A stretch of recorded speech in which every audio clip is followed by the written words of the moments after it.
Returning to our top story about Te Puea marae in South Auckland, where it's bursting at the seams after opening its doors to the homeless. Today, our reporter Shannon Haunui-Thompson saw two Family Start social workers arrive at the gate attempting to get help for their clients. When we phoned the organisation, which receives government funding, its chief executive said they will use any service that is working for families. The marae has received a cash grant from Te Puea. But joining me now in the Auckland studio are Green Party MP Marama Davidson and Labour's Peeni Henare, the MP for Tāmaki Makaurau, who have both been putting in some hard work at the marae over the weekend. Tēnā kōrua. Kia ora, kia ora. Tell me, what is the situation there? You know, you heard in the package earlier on that there are social workers turning up trying to get some support for their clients.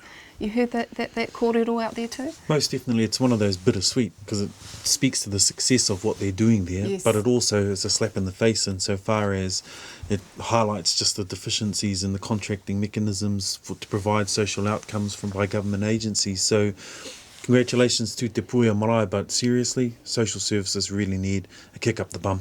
Yeah, their CEO said that they will use any opportunity possible because there are no options for them. I think we first have to be really clear. Te Puea marae are responding to a failure of the national government in this housing crisis, and absolutely our social services have been stretched as well. So their leadership in being able to care for whānau, but also put them through the systems and get them housed, is showing up National's leadership something wicked.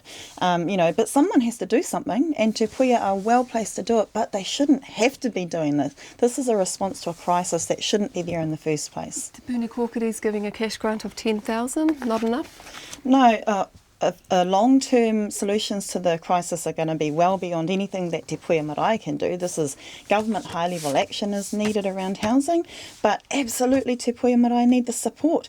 They're doing what people are paid to do in government departments. They're doing that because they love their community and they know their community. You're saying you were speaking to some of the workers out the back that were processing people. They were assessing people and doing that very work, which is supposed to be the job of government agencies, but they're doing it because they're right there with these families and have them all there with them. What kind of work were you doing at the weekend? Oh, look, a lot of listening to see where we can exactly help. So there's just the physical ringa raupā kind of mahi that can be done on the marae, but look, I was fortunate enough to have a few conversations with businesses in the hope that we can get some freezers just donated for the marae. Yeah, what are some of the businesses that are donating? Yeah, Flick Electrical Energy, have been thumbs up to them. They'll provide free power to the marae. For quite a while, I think. That's right, yeah. Mitre 10 Mega have come on board with some freezers because they've got a chiller, but they actually need a freeze meat for They're now. running out of room. I was in the room helping to sort the clothing and goods donations. They're running out of room because people are giving so much because they know this is wrong and they're just dropping off goods all the time. The interesting thing is Te Puea marae is actually a tribal marae. It comes under the maru or the mantle, if you like, of Tainui Waikato. Where are urban authorities in this matter? Wātea marae, which is one of the urban maraes on the other side of the motorway, I think in the budget they got an extra 40 million to help with social service providers. Have you heard from them? One of the comments I heard is that the marae are doing what things like whānau order are supposed to be doing, and those wraparound services are supposed to be able to do, but the marae are doing it instead. So it does make me want to sort of review where are those wraparound services at actually. So it's day 6 or night 6, if you like. How are they coping? And there's some reports that not all the whānau are coming into the marae. They're feeling a bit whakamā coming in, so they're going out taking... Look, the marae is for anybody who is having issues, who is needing some care, needing a place to stay, a kai, a cup of tea, and some true compassion. It's open to everybody. I saw whānau who are not just Māori at all, and the marae are really welcoming everybody to come and use their manaaki. What is the most important thing now for Te Puea? What are they asking for?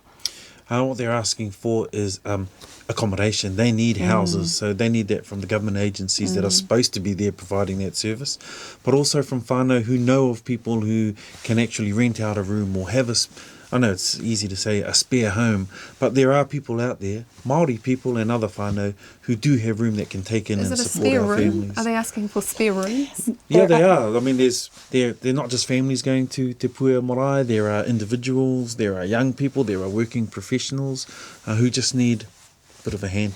But what would your message be to a family, say, who was feeling a bit reluctant taking a stranger in? You've been out there. What would your message to them be? Look, I think just like Te Puea did, you've got to open up your hearts and your mind. Everyone comes with some of us with a complex backstory, and while this isn't the be-all and end-all, you are providing a much-needed service to our people at the moment.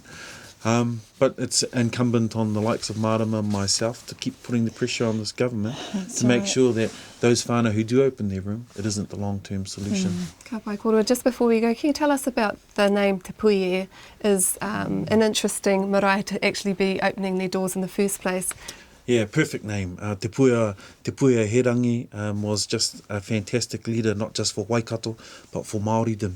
Led the charge to support people such as Te Pauaru, Te Pani me Te Rawakore, or those who are impoverished, homeless, and those who are just struggling to get by. And she did that right up and down the country, not just in Waikato. So it's only fitting Te Puea Herangi is the name that is on that marae. How much longer do you think they can keep going? Oh, they're bursting at the seams. They need more volunteers. There are going to be more families coming in. But now we need emergency fixes, immediate fixes, more accommodation, but also we need the long-term solutions as well. Ka pai tēnā korua mo tō korua haramai ki konei. Kia ora. Kia ora.